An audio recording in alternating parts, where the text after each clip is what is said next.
Allô, chers panafricanistes, chers surfeurs, youtubeurs et puis combattants pour l'émergence africaine, c'est le banane de Yingui. Alors, je fais la vidéo ce matin pour parler des conséquences du retrait de la CAN au Cameroun, c'est-à-dire la CAN 2019. Donc, par où est-ce qu'il faut commencer? Il faut commencer par les petits poissons. Il faut donc voir la situation, cette situation de... Comment je peux la qualifier de perte que les petites et moyennes entreprises qui avaient déjà commencé à faire des provisions, qui avaient déjà pris de l'argent pour acheter de la marchandise. Cette situation dans laquelle ces compagnies-là vont se retrouver. Parce qu'elles ne pourront pas rentabiliser leurs activités ou alors, c'est-à-dire refaire des activités qui étaient destinées, n'est-ce pas, à les mener à rembourser les dettes contractées. Ça, c'est d'un. De deux, il y a le gouvernement et les Camerounais en général. Ces grosses sommes d'argent qui ont été contractées, ces dettes qui doivent être remboursées, on doit s'attendre non seulement à une certaine dégradation de notre pouvoir d'emprunter qui sera affecté par ce retrait, mais également les intérêts qui seront conséquents, n'est-ce pas, à ce retard dans le remboursement. Ça, c'est ce qui concerne le domaine financier. Maintenant, dans le long terme, on parle des retombées, de l'augmentation, n'est-ce pas, des activités économiques qui sont souvent la conséquence d'un tel événement à court terme. Ça, si ça a été reporté à un autre jour, on ne va pas perdre ce côté-là. Maintenant, sur le plan touristique également, on ne va pas perdre ça. On peut renvoyer ça plus tard, on va récupérer. Mais les autres dont je vous ai parlé là, sont des choses qu'on va prendre, qu'on encaisse là, cash, tout de suite. Maintenant, il faut parler du football. Sur le plan footballistique, le Cameroun ne sera pas pris au sérieux. D'ailleurs, le Cameroun risque de perdre sa place dans cette CAN de 2019. Le Cameroun pourrait perdre sa place.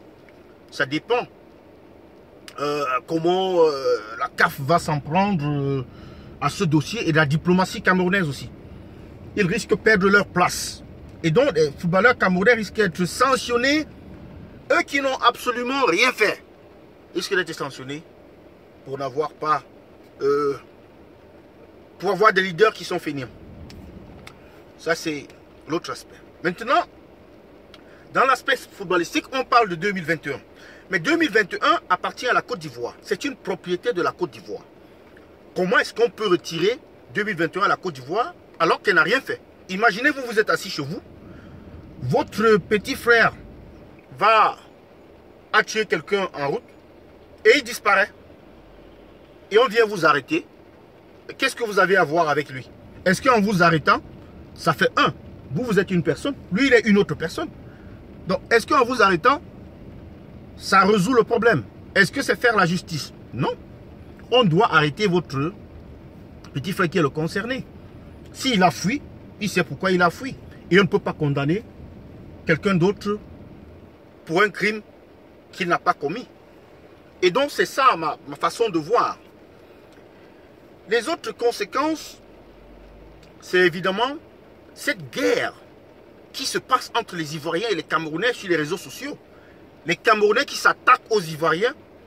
Et peut-être les Ivoiriens se moquent des Camerounais à raison. Mais les Camerounais s'attaquent aux Ivoiriens en retour.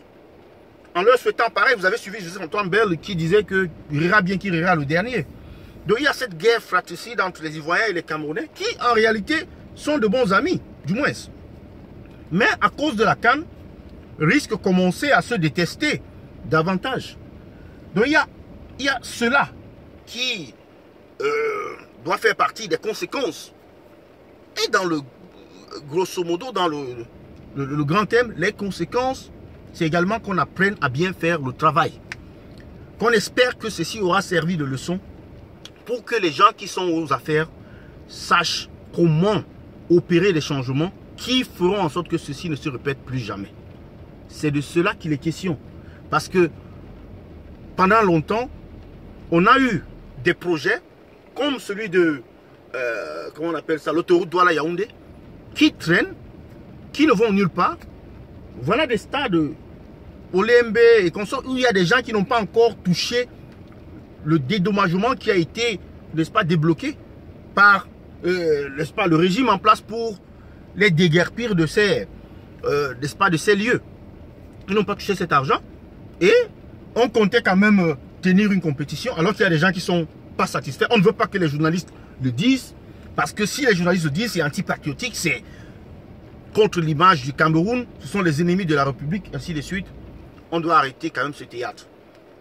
Ce n'est pas les paroles, on ne gouverne pas avec des paroles et des décrets. On gouverne avec des actes. Donc j'attends vos commentaires sur le banner de